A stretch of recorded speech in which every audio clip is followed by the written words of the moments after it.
السلام علیکم ورحمۃ اللہ وبرکاتہ۔ آج کی جو ٹاپک ہے وہ یہ ہے کہ ہم اپنی ذہنیت کے مطابق، اپنے عقل اور عمل کے مطابق، اپنی علم کے مطابق اکثر یہ بات کہہ جاتے ہیں کہ اللہ تبارک و تعالی ہماری دعاؤں کو قبول نہیں کر رہا ہے۔ ہم یہ گستاخی کر جاتے ہیں۔ ایک بات یاد رکھیں، جو بندہ اللہ رب العزت کا جتنا محبوب ترین ہوتا ہے نا، اللہ رب العزت اس کے کام کو اتنا ہی مؤخر کرتے جاتا ہے۔ میں اس کی ایک مثال حضرت آدم علی نبینا وعلیہ الصلاۃ والتسلیم کے قصے کو بیان کر کے بتاؤں گا۔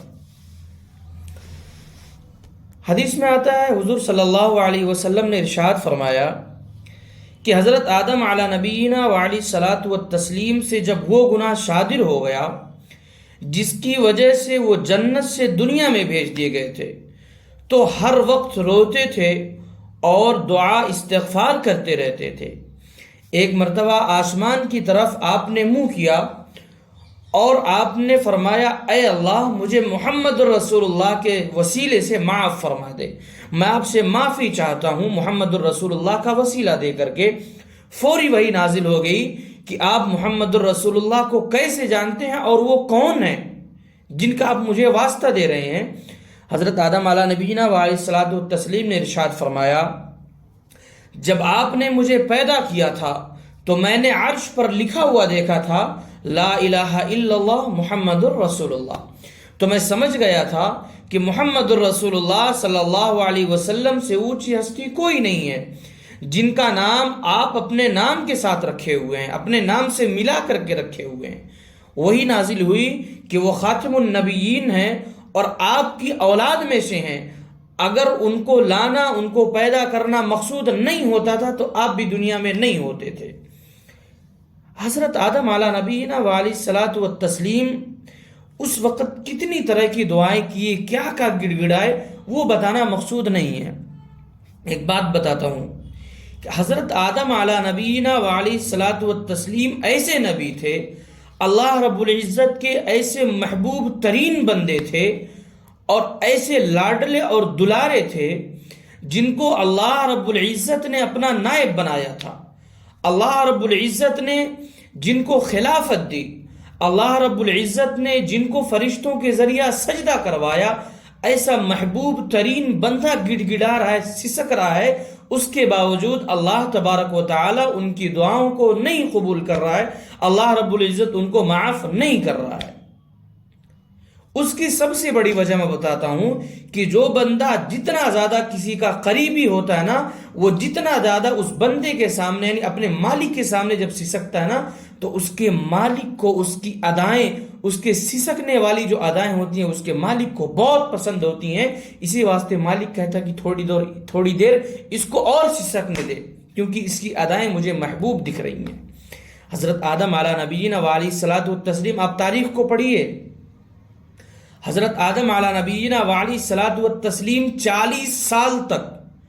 مسلسل 40 سال تک وہ اپنے سر کو نیچے کیے ہوئے رو رہے تھے، اور اللہ رب العزت اس کے باوجود کچھ نہیں کہہ رہا ہے، کیونکہ حضرت آدم کا رونا اللہ رب العزت کو بہت محبوب لگ رہا تھا، بہت پسند آ رہا تھا۔ اور یہی وجہ ہے امت محمدیہ کے ساتھ، یہی مسئلہ ہے امت محمدیہ کے ساتھ، جب کوئی اللہ کا محبوب ترین بندہ جو ہوتا ہے، جو اپنے ہر مسئلے کو اللہ رب العزت سے کہتا ہے، جو اپنے ہر مسئلے کو اللہ رب العزت سے حل کراتا ہے، جب وہ بندہ اللہ رب العزت کے سامنے پہنچتا ہے، اللہ رب العزت سے گڑ گڑاتا ہے اور مانگتا ہے، اللہ رب العزت فرشتوں کے ذریعہ کہتے ہیں کہ اس کے کام کو ابھی مؤخر کیا جائے، اس کے کام کو ابھی لیٹ سے کیا جائے، اس کے کام کو ابھی روکا جائے، کیونکہ اس کا مانگنا مجھے بہت پسند آ رہا ہے۔ لیکن جب وہ کوئی ظالم انسان کرتا ہے، وہ انسان جو فاسق و فاجر ہوتا ہے، وہ انسان جو مشرکین مکہ کی طرح کام کرتا ہے کہ جب وہ کہیں پھنس جاتا ہے تو اللہ رب العزت کو پکار لیتا ہے، جب وہاں سے چھٹکارا پا لیتا ہے تو غیروں کے در پہ چلا جاتا ہے، ایسا شخص جب اللہ رب العزت کے سامنے حاضر ہو کر کے اپنے کوئی کام کو بنانے کے لیے اللہ رب العزت سے، اپنے کام کو سنوارنے کے لیے اللہ رب العزت سے جب وہ بندہ سوال کرتا ہے تو اللہ رب العزت فرشتوں سے کہتا ہے کہ بھائی اس کے کام کو جلدی سے جلدی کیا جائے، کیونکہ اس کا مانگنا، اس کا گڑ گڑانا مجھے تھوڑا بھی پسند نہیں آ رہا ہے، مجھے ذرہ بھی اس کا گڑ گڑانا مجھے پسند نہیں آتا۔ تو یاد رکھیں، اللہ رب العزت جس کو جتنا زیادہ پسند کرتا ہے، جس کو جتنا زیادہ محبوب رکھتا ہے، اللہ رب العزت اس کے کام کو اکثر و بیشتر مؤخر کرتا رہتا ہے، کیونکہ اس بندے کا مانگنا اللہ رب العزت کو بہت زیادہ پسند ہے۔ اس کی ایک مثال دنیا کے لیول سے دیتا ہوں۔ جب بندہ اچھا پڑھتا ہے نا، بہترین پڑھتا ہے، کلاس میں اول نمبر پہ رہتا ہے،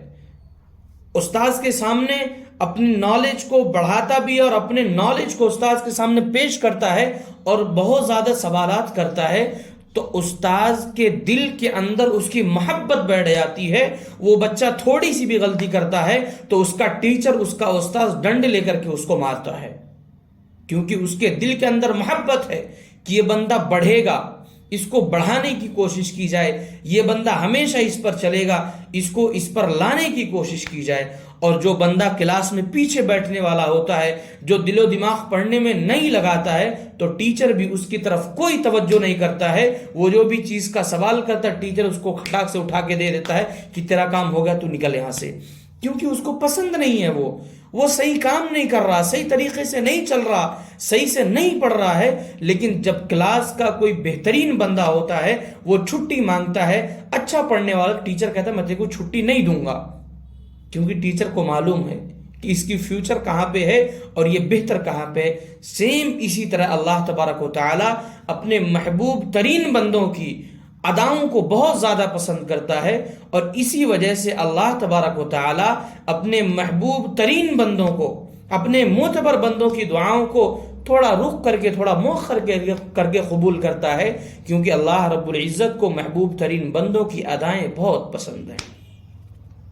تو ہم یہ فیصلہ نہ کرنے لگیں کہ اللہ رب العزت کیوں لیٹ کر رہا ہے، کیوں دعائیں نہیں قبول کر رہا ہے۔ یاد رکھیں، دعاؤں کو مؤخر کرنا، دعاؤں کی قبولیت بعد میں ہونا، دعاؤں کی قبولیت کا وقت مؤخر ہوتے رہنا، یہ ہمارے حق میں بہتر ہوتا ہے۔ اسی واسطے اللہ تبارک و تعالی بسا اوقات ایسا ہوتا ہے کہ ہماری دعاؤں کو مؤخر کر کے قبول کرتا ہے۔